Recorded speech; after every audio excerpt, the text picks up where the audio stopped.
Hey everyone, welcome to the Whiskey Hounds. I am Joe, and as you can see, I'm going solo today.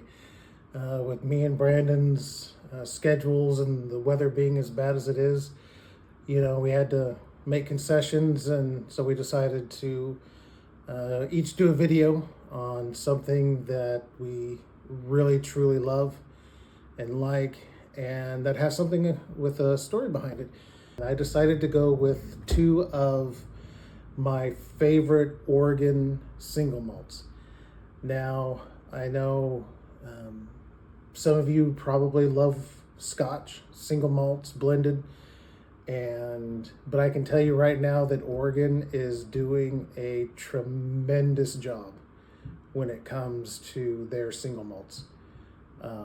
In fact, I prefer these two single malts over a number of single malt scotches I've had in my time. And the first one is that I want to highlight is the Black Butte. Now, if any of you like beer, you know Deschutes Distilling. I think one of their most popular beers is their Black Butte. And it's dark, it has chocolate and cherry and vanilla. I mean, it's a stout, and it's actually really, really good. Even though I'm not a big beer drinker, I will have one of those from time to time. So what the Bin Distillery did is they went into a collaboration with Deschutes, and they actually take the wash from the beer and distill a single malt. And that's what this Black Butte whiskey is.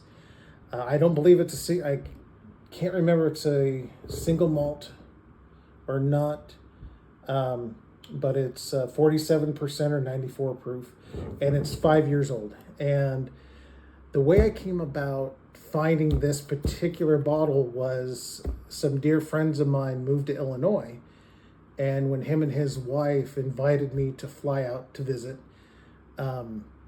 he asked if I could bring some bottles back from this side of the coast, as I think they put it, something like that, that they can't get in Illinois. So he gave me a budget, and so I went about and I found like 4 or 5 bottles that looked really interesting that I really had never tried before, and this was one of them. And while I was there, he wanted to introduce me to one of his good friends who was also into whiskey. And so we decided on taking this to him, and we all just loved it from the get-go. In fact, he loved it so much, he actually gave me some dollars to send him a bottle when I came back when I flew back to Oregon, which I did. And then subsequently I went and picked this bottle up. So I've had this bottle for quite a while, probably a couple of years. I know it's something that's fairly regular here, but when I did pick this up, it was gone. And it took a year or so for it to come back. And for the most part, it's been on the shelf since then. I just haven't gotten around to picking up another bottle, which I should, because it is so good. On the nose, you get this light fruit,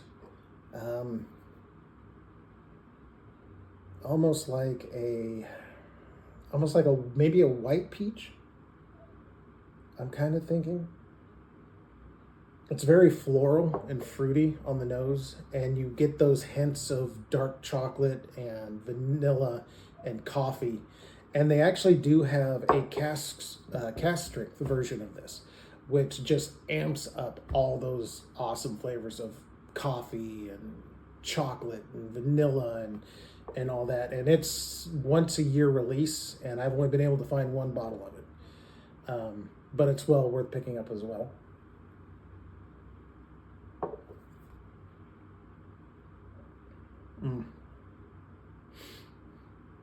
Yeah, that is just, how can I say, it's amazing. You get that beer flavor, but it's not overpowering. It's sweet, and you get that chocolate and vanilla and a little hint of cherry on the towards the back end, and definitely coffee. And like I say, the proof is perfect for someone who is just venturing into whiskey and would like to try some single malts. You definitely can't go wrong with this. I mean, this is just superb. And like I say, I need to find another bottle of it, and because this one's almost gone.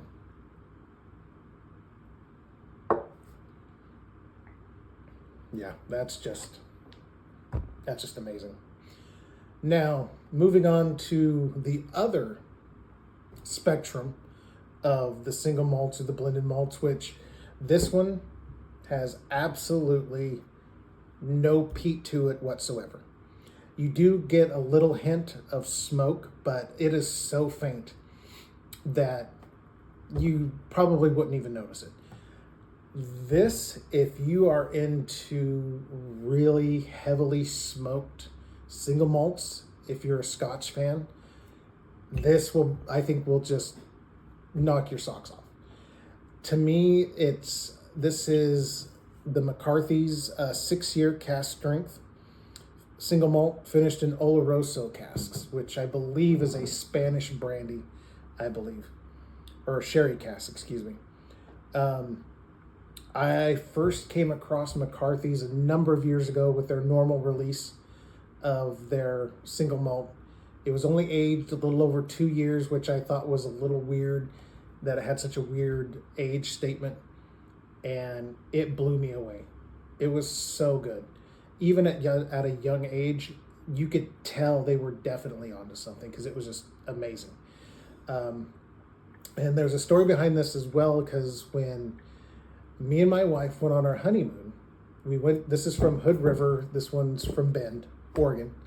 So we went on our honeymoon, and we were in the Hood River area, and I knew I wanted to check these guys out because they have a tasting room in downtown Hood River.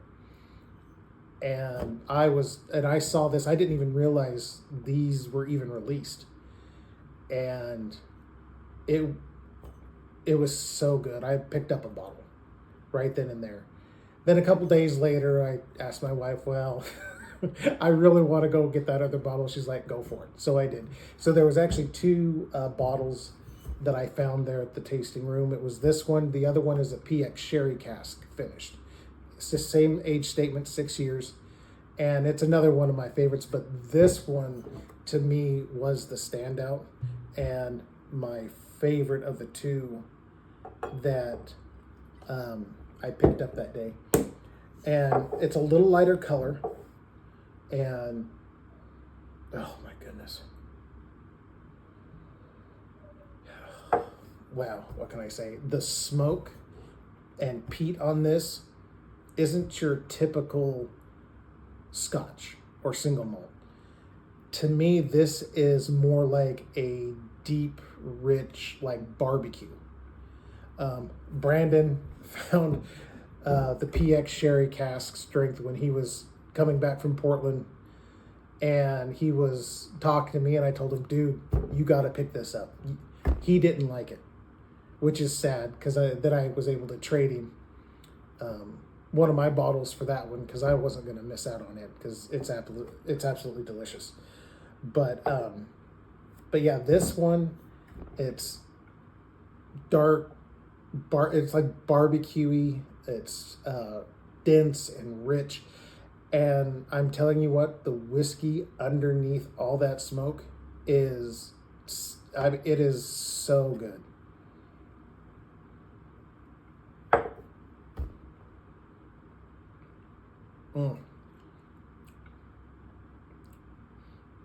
Oh man, it's sweet.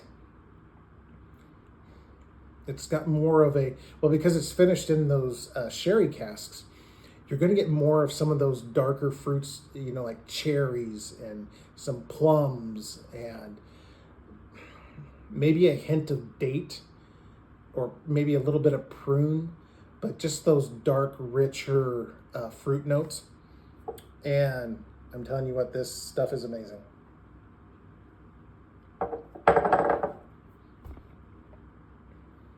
Yeah. So if you're ever in traveling through Oregon, which is a liquor controlled state, so you will only pay MSRP for these and no tax, which is amazing. Which we've mentioned before in some of our videos, that even though that's an awesome thing, trying to find, some of the harder allocated stuff can be a little difficult. Even though if you did watch our last video when we went whiskey hunting, we killed it. I mean, it's never happened before. It'll probably never happen again with what we found. So it is possible. But if you're just looking for allocated stuff, you are missing out on some truly spectacular bottles. And these are all distilled in Oregon. They don't source them, which is really cool. Even though in that video we talked about MGP and things like that and our thoughts on that, which I don't have a problem with. But it is cool to find local distilleries distilling their own juice and product and finishing it in such a unique and amazing ways. I can't highly recommend these two enough. Like I say, if you like, dark beer with chocolate and coffee and vanilla and cherry and just all those really rich flavors, but with no smoke, Black Butte is the way to go. If you love the heavily peated stuff, the Scott, like the Ardbegs and things like that, McCarthy's. You won't go wrong with either of those. So I'll go ahead and we'll head upstairs and we'll check out my collection and just give a brief little synopsis of what I got. Okay, so I am in the upstairs bedroom, and this is my pour station that me and my wife found, and we converted it. It was an old sideboard, and my wife is awesome. She actually found some LED lights, so when you open it up, it lights up. You can see what's in there, and then it automatically shuts off when you close it. It's awesome. And then I kind of ran out of room for some other things to put up. But anyway, that's my briefcase that I use when I go over to John's or Brandon's to have a whiskey tasting. And this is the little wall of honor of some of the different tags and stuff like that off of bottles I've had in the past. And so here's just, a quick perusal of, some of the bottles that I have. The A. Overholt, if you haven't had that, I mean, it was okay. It wasn't my favorite bottle that I've had. But it was, it's okay. It's a good starter. The Barrel King Knighted, which, if any of you have watched any of the other YouTube channels, ADHD, he is behind that, the new blender taster there, and that was an anniversary gift from Brandon, which was really cool. Brandon also gave me the Wild Turkey 8-year, which, if you haven't had a chance to try that yet, it's fantastic. I really love that. The one and only bottle of Russell's 13 I'll probably own. They've just gotten way too expensive. The Redemption Rye, it's a store pick from Portland, Oregon, and it's pretty tasty. These next 4 bottles, the Blom Brothers, and the 3 next to it are from an Illinois distillery that same friend of mine in Illinois, as a wedding anniversary gift, sent those to me. The Widow Janes, you can never go wrong with those. Those are just amazing. And if any of you haven't had a chance to try any of the few limited edition releases, you need to jump on those. I've only been able to grab one, and it was amazing. It was the, I can't remember the name of it off the top of my head, but it was a band collab with them, and it was really good. Old Ezra, 7 years are awesome. Actually, and if you ever, again, are through Oregon and you get a chance to stop into some of the liquor stores on this side, like Hood River or the Dalles. The Easy Rider cast strength store picks are absolutely amazing. There's normal everyday release, not a big fan of. And even when I heard it was a store pick, I wasn't sure about it, but John picked me up a bottle and I was sold. And those are probably either my second or third bottles of each. I've had them they've been out for a couple years, and it's the same batch release. So I don't know if they've sold them all out or not, but it's worth looking into. Then of course I got my Jack Daniels and my Jack 10, which is the batch 1, which is just absolutely amazing. The Duke, if you find the Founders bourbon, man, you got to jump on that. It is so good. Sorry. And of course, the 10 Cup 14 year, which I had prior to me getting married. Found that in California. They're just now releasing it here in Oregon. It's a lower proof, but the flavor on that is spectacular. You can't go wrong with that. And I think it's like $70 for a 14-year product. So again, that's a great deal. And then I got my Buffalo Trace line, you know, the E.H. Taylor, the Stag, the Wellers, the Eagle Rare, and the Buffalo Trace.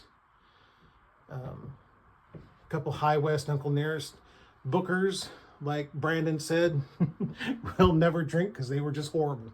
But they look good on the wall. So what can you say? Then, of course, was able to snag a Prideful Goat straight rye 6-year, which is awesome. Let's see what else. Oh, the Bell Mead Special Reserve. That I don't know if I'll open. We can't get it here in Oregon anymore, and I think it's a Kentucky only release. So sadly, unless my brother visits again from Kentucky and I send him money because they've gone up in price substantially, I'll never see another bottle. And then, of course, the 1792 line. I have the full proof, the small batch, the 12-year, the full proof, and the sweet wheat. And then, like I say, I do like Scotch now and again, so I do have the 3-yard bags, the Wee Beastie, the Ugadal, and the Kevorkian. Not the doctor, so I probably said that wrong. But you get the gist. But anyway, those are just some of the bottles. The Caribou Crossing, I still have just a touch of that left. I doubt I'll ever finish that off. I don't know yet. But anyway, that's just a quick look at my collection, and it's growing and getting bigger every month from time to time. So anyway, I hope you like the content, and if you haven't already, hit like and subscribe and leave a comment and see if you've had any of these bottles and which ones you prefer. So thanks again for watching, guys.